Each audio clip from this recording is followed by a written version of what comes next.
What's up, YouTube? It's your boy BI to the G, back for the brand new video. And I've got a video here from Breaking Even, and it says the AI race is over. Google just won. So I'm a tech guy. I love tech. So I need to know what's going on. And I know some of you will also want to know what's going on. Maybe something happened that made Google win over X, which literally has the biggest data center like they claim they have. So let's see what made Google surprised everyone else. Yesterday that Google was falling behind everyone on AI. While ChatGPT brought in hundreds of millions of users, their chatbot, Bard, couldn't stop hallucinating. Google search was telling people to eat rocks, and they even had to roll back their image model after it generated some controversial stuff. To put it mildly, things were not looking good for Google. But fast forward to today, and it's a very different story. OpenAI declaring code red as the AI race intensifies. Shares of Alphabet hitting all-time highs today, fueled by its launch of the new AI model, Gemini 3. An agreement would help establish Google's chips, rival to the industry's best-selling AI accelerator made by NVIDIA.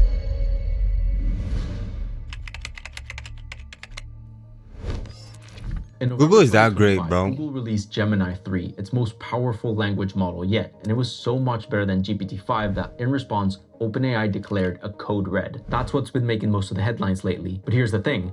Gemini 3 isn't just a threat to OpenAI. Google is now competing with NVIDIA, Oracle, Microsoft, Meta, AMD, basically every AI company you could name, and they're doing it in a way that no other company possibly could. The more I research this, the more it starts to look like no matter what happens in AI going forward, Google is going to win. I mean, to understand why, you have to just look at the image generation of Gemini, bro. It's, oh my God.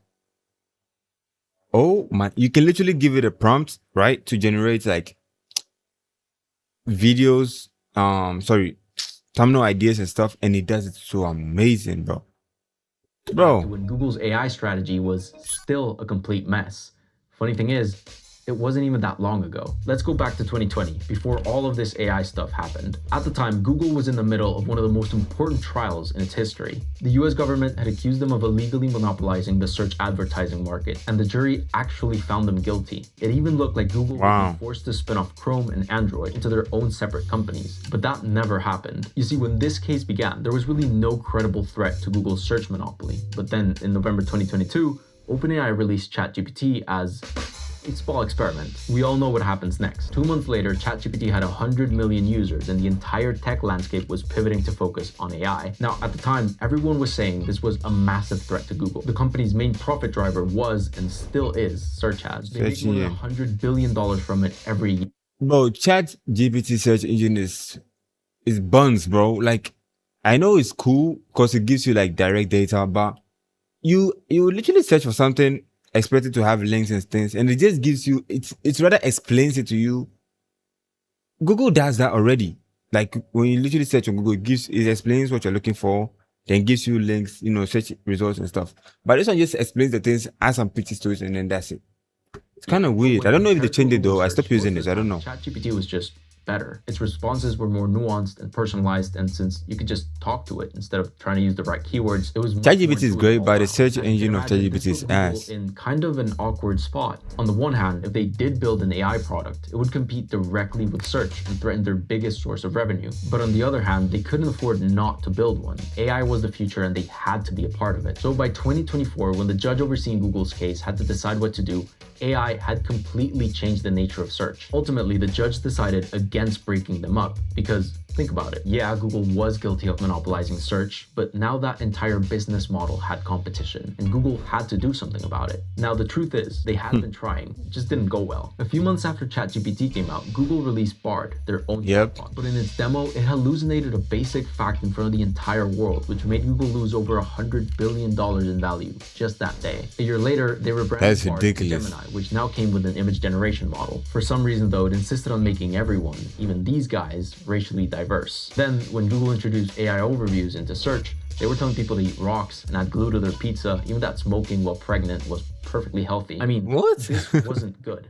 For a company as renowned as Google, it was frankly embarrassing. People were arguing that they were simply too big and too bureaucratic to move fast on AI. But looking back, it's almost as if Yeah, they you were need to waiting. relax, Since bro. Google's case ended, they've been releasing AI products left and right. VO3 and Nano Banana, their video and image generation tools, are now, without a doubt, the best. The best, bro. And Gemini 3 was literally so much better than GPT-5 that OpenAI declared a code red. But this isn't even just about chatbots anymore. I mean, sure, OpenAI is in crisis mode, but you know who's also under threat? NVIDIA, Oracle, Meta, Microsoft, AMD, Anthropic, Apple. Google is now competing with all of them, and they're in a position to win, not just the individual battles, but the entire war for the AI industry itself. You can see what I mean when you zoom out to see the entire AI stack. Basically, all of the infrastructure behind a product like Gemini or ChatGPT. Fundamentally, there are 5 main layers to it. First is hardware, the physical device you use to access AI. Then there's the product. This is like your ChatGPT app or Google's AI overviews. Then behind those interfaces, there's the foundation. There's no matter. These are your GPT-5s or your Gemini 3s, is the actual technology. Next, those models are running inside data centers, big warehouses filled with advanced chips that do all the computation. And finally, there's the design of those chips, which is the last layer of the stack. When you look at the tech landscape right now, you can clearly see where those companies I mentioned fit in. Meta and Apple make hardware, OpenAI and Anthropic make products and foundational models, or Google does everything. data centers, and NVIDIA and AMD design the chips. The difference with Google is that they don't specialize in any one layer of the stack. They cover everything. That is This ridiculous. vertically integrated approach is what makes them so dangerous. Right now, we are just barely starting to see Google's absolute dominance in AI. But to truly grasp just how superior their position is, we have to take their strategy apart layer by layer and see how everything fits together. So let's go through it from the bottom to the top. Starting with chip design, the company you know for this is NVIDIA. They're now the world's most valuable company because pretty much every single one of the world's most advanced large language models is trained and run on chips that they designed, or at least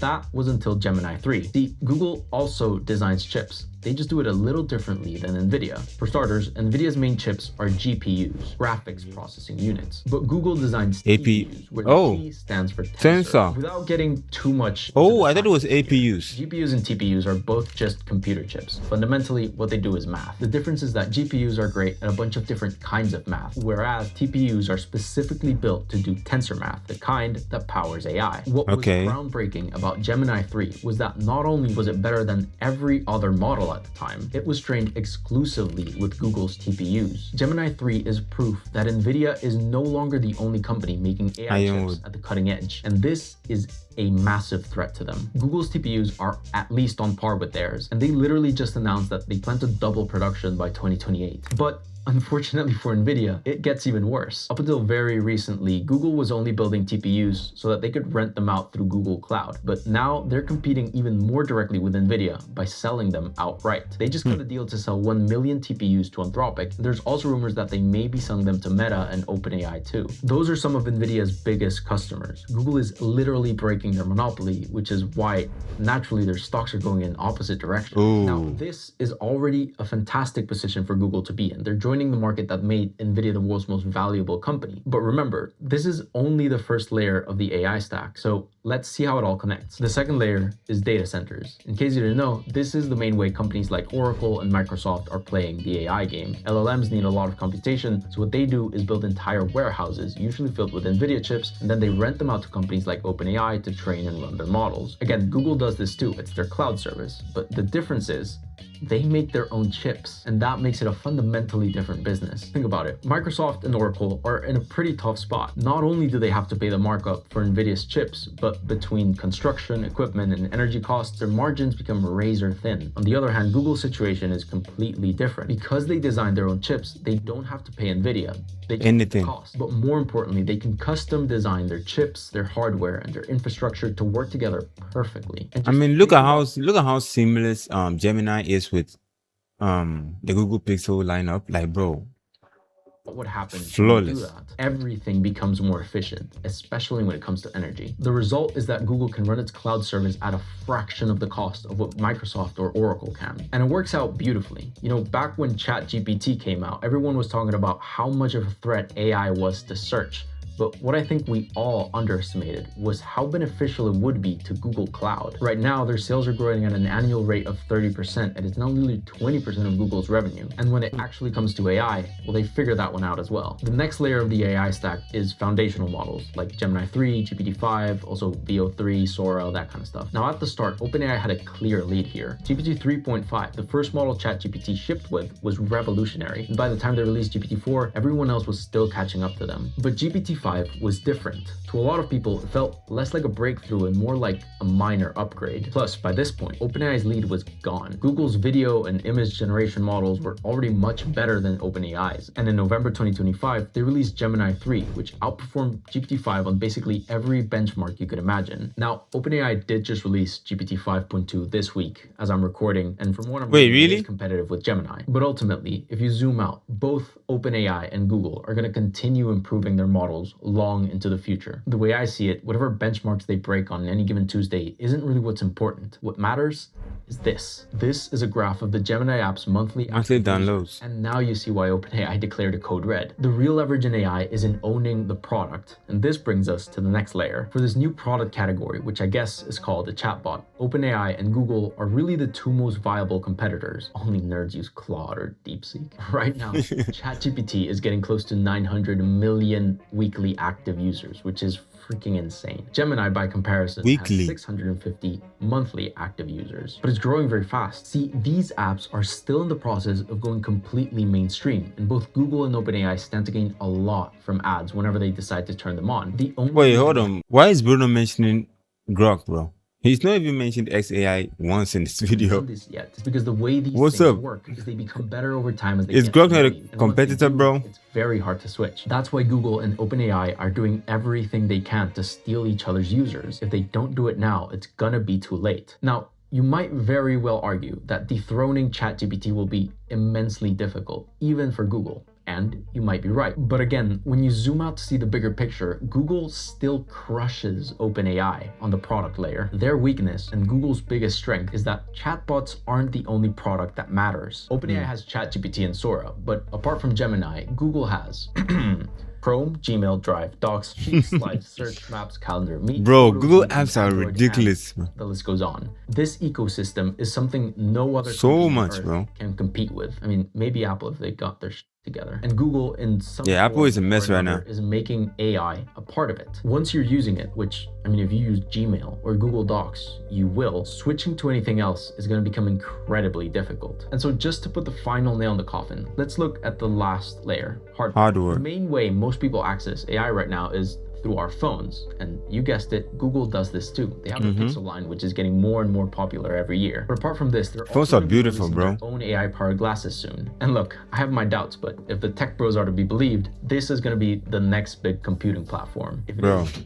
you better believe Google is going to be leading the charge. So that's the whole AI stack. And you can see now how Google has positioned itself at every level. Right now, we're just getting our first glimpse into Google's absolute dominance in AI. And it all stems from the fact that they're completely vertically integrated. It's a structural advantage that I just don't see any other company replicating. Plus, let's not forget that Google is Google. They've been a machine learning company since the 1990s. They have one of the best AI research teams on the planet. And of course, they have that Google money. Honestly, the speed with which they're launching AI products and integrating them into their ecosystem right now is astounding. Google is amazing, bro. Constantly making new stuff. Like I just saw this disco thing and the live translation. And yeah, well, some of you may be thinking, well, what about the AI bubble? Fair, but it just doesn't seem to be affecting them. A lot of the companies I've talked about today have seen their stocks slow down because of all this AI bubble talk. But Google has been on an absolute tear. They're nearing a $4 trillion valuation, and I mean, even Warren Buffett invested. At the end of the day, if AI is going to change the world like everybody says it will, then it's hard to make an argument that there's a better horse in this race than Google, and that's if there was ever even a race to begin with. So what do you think? Is there any AI company that can play on Google's level? Leave a comment down below, and I'll see you in the next one. That's crazy. Google is amazing, bro. Google is just that big. Google is just up there. So I guess he gave us good reasons why Google is leading, because I was curious, and since I was streaming, I wanted us to check it out. But yeah, that's the end of the video. Don't forget to subscribe, leave a like on the video, share it in the comment section, and let me know if you want me to be doing more tech reactions. Okay, so yeah, I'll catch you guys in the next one. Y'all stay safe. Peace.